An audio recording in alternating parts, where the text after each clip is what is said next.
नमस्कार साथियों, स्वागत है आपका अपने यूट्यूब चैनल वाईके ऑनलाइन एजुकेशन में। उम्मीद है आप सब स्वस्थ होंगे, मस्त होंगे और अपनी पढ़ाई में व्यस्त होंगे। दोस्तों, आज उत्तराखंड साहित्य के अंतर्गत हम एक और साहित्यकार के बारे में जानेंगे।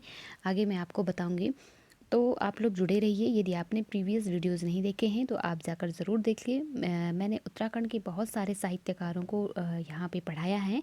और अभी इससे जस्ट पहले मैंने जो एलटी का पेपर था आपका 2021-22 का, उसको डिस्कस किया है। हिंदी का जो आपका सिलेबस था, जो हिंदी का पेपर था 70 मार्क्स का, वो मैंने आपको बताया है।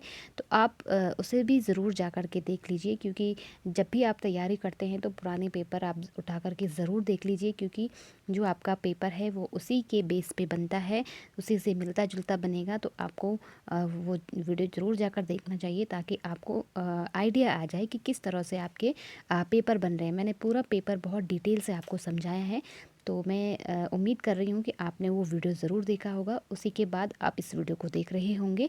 तो अब यहाँ पे मैं कहना चाहती हूँ, कुछ बच्चे मुझे माफ़ कीजिए, कुछ जो विद्यार्थी कहूँगी, मुझे पूछ रहे थे कि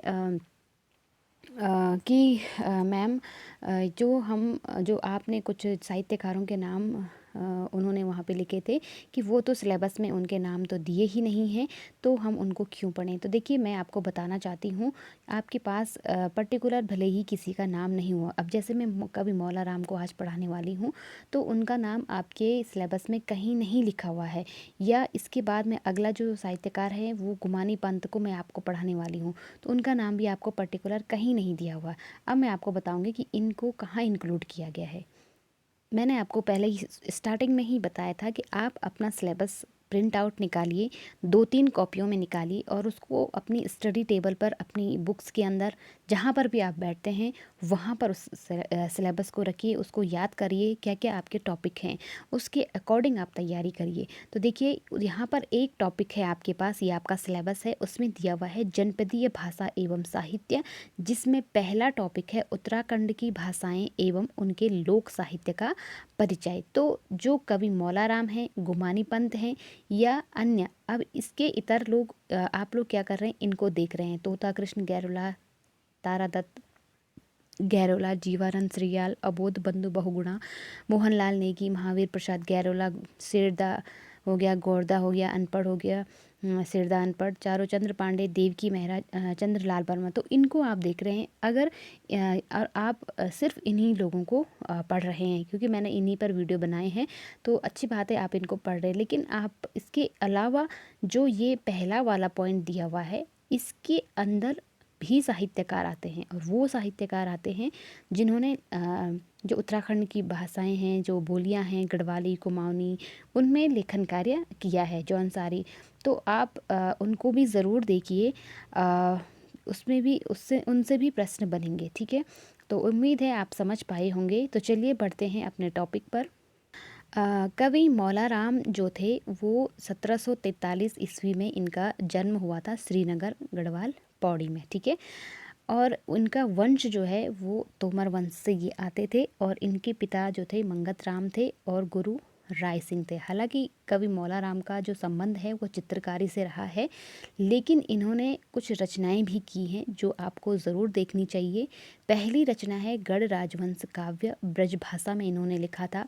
क्योंकि दोस्तों, मैंने तैयारी की थी, तो मैंने उस दौरान उत्तराखंड के जितने भी साहित्यकार थे, चाहे वो हमारे सिलेबस में लगे थे या नहीं लगे थे, मैंने उन सब को ढूंढ ढूंढ कर निकाला था और उनको पढ़ा था। तो मैं आपसे भी यही गुजारिश करूँगी कि आप लोग भी यदि तैयारी कर रहे हैं तो A to Z सबको पढ़िए, अपने स्तर से 100% तैयारी रखिए। उसके बाद आप देखिए आपका रिज़ल्ट कैसा रहता है ना। तो चलिए, दूसरा है मनमत सागर। इन्होंने, ये इनका क्या है, आध्यात्मिक ग्रंथ है। ठीक है, मनमत सागर बहुत इंपॉर्टेंट है, पूछा जा सकता है कि मनमत सागर के रचयिता कौन थे। ठीक, तो मौला राम हो गए। इसके बाद इन्होंने लिखा है अभिज्ञान शाकुंतलम का हिंदी अनुवाद। तो ये भी आपसे पूछा जा सकता है, अभिज्ञान शाकुंतलम जो कि कालिदास जी के द्वारा लिखा गया है संस्कृत भाषा में, उनका फेमस नाटक है, और इसका हिंदी अनुवाद किया है कवि मौला राम ने। ठीक है, ऋतु वर्णन, एक ऋतु वर्णन नाम से भी इनकी एक अन्य रचना है। ठीक, तो उम्मीद है कवि मौला राम के बारे में आपको छोटी सी जानकारी अच्छी लगी होगी। यदि अच्छी लग रही है तो लाइक ज़रूर कीजिएगा। चलिए आगे बढ़ते हैं गुमानी पंत के बारे में। ये भी बहुत महत्वपूर्ण है, इनके बारे में भी अक्सर प्रश्न पूछ लिए जाते हैं। देखिए, गुमानी पंत को लोक रत्न पंत भी कहा जाता है। ठीक, एक क्वेश्चन तो आपका यहीं क्लियर हो जाता है। लोक रत्न पंत के नाम से जाने जाते हैं कौन? गुमानी पंत। ठीक, इसके बाद देखिए 27 फरवरी 1790 काशीपुर में इनका जन्म हुआ था।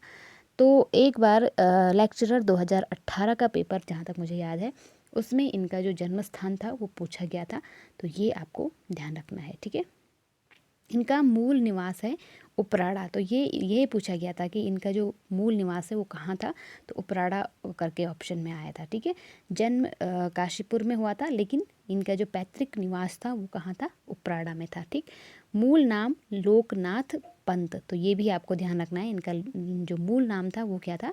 लोकनाथ पंत।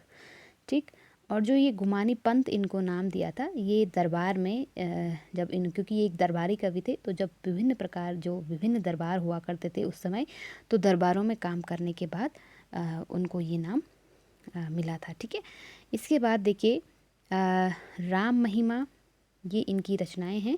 गंगा शतक बहुत महत्वपूर्ण है, मैंने स्टार इस पर लगाए हैं, आवश्यकता है। ठीक है, कृष्णाष्टक हो गया, चित्र पद्यावली हो गया, रामाष्टक हो गया, ज्ञान भैषज्य मंजरी, ये भी इम्पोर्टेंट है, इसको भी ध्यान रखेंगे।